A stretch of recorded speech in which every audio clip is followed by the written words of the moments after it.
ترکیہ میں 9ویں بین الاقوامی مقابلہ حسن قرات اور حفظ قرآن کا انعقاد ہوا۔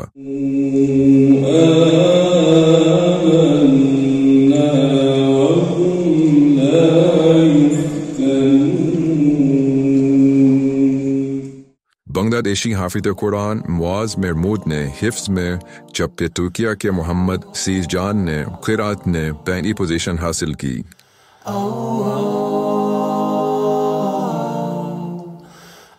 ہمیں اپنی زندگیاں قرآن اور سنت کے نور سے روشن کرنا ہوں گی، صدر ایردوان نے ترکیہ میں ہونے والے 9ویں بین الاقوامی مقابلہ حفظ قرآن اور حسن قرات میں شرکاء سے خطاب کیا۔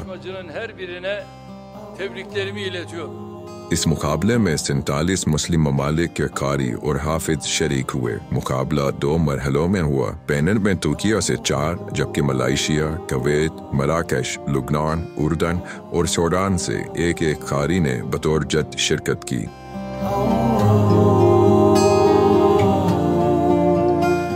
30 اکتوبر کو نماز ظہر کے بعد صدارتی محل انقرہ میں تقسیم انعامات کی تقریب ہوئی، جس میں صدر ایردوان نے بطور مہمان خصوصی شرکت کی۔ ترکیہ کے مذہبی امور کے ڈائریکٹر ڈاکٹر علی الباش بھی تقریب میں صدر کے ہمراہ تھے۔ فائنل مقابلوں میں بنگلہ دیش کے حافظ معاذ محمود نے اول، جبکہ ایران کے میلاد عاشقی نے دوسری پوزیشن حاصل کی۔ دوسری طرف حسن قرات کے فائنل مقابلے میں ترکیہ کے قاری محمد سیز جان نے اول انعام حاصل کیا، جبکہ ایران کے قاری سید پارشا انگلستان دوسری پوزیشن حاصل کرنے میں کامیاب رہے۔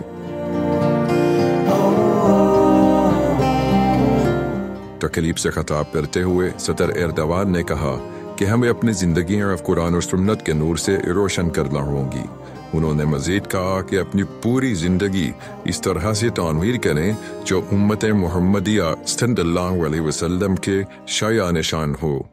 Kur'an ve sünnetin ışığıyla nurlandırmak, tüm yaşamımızı ümmeti Muhammed'e yaraşır şekilde yeniden kurmak, kurgulamak, geliştirmek durumundayız.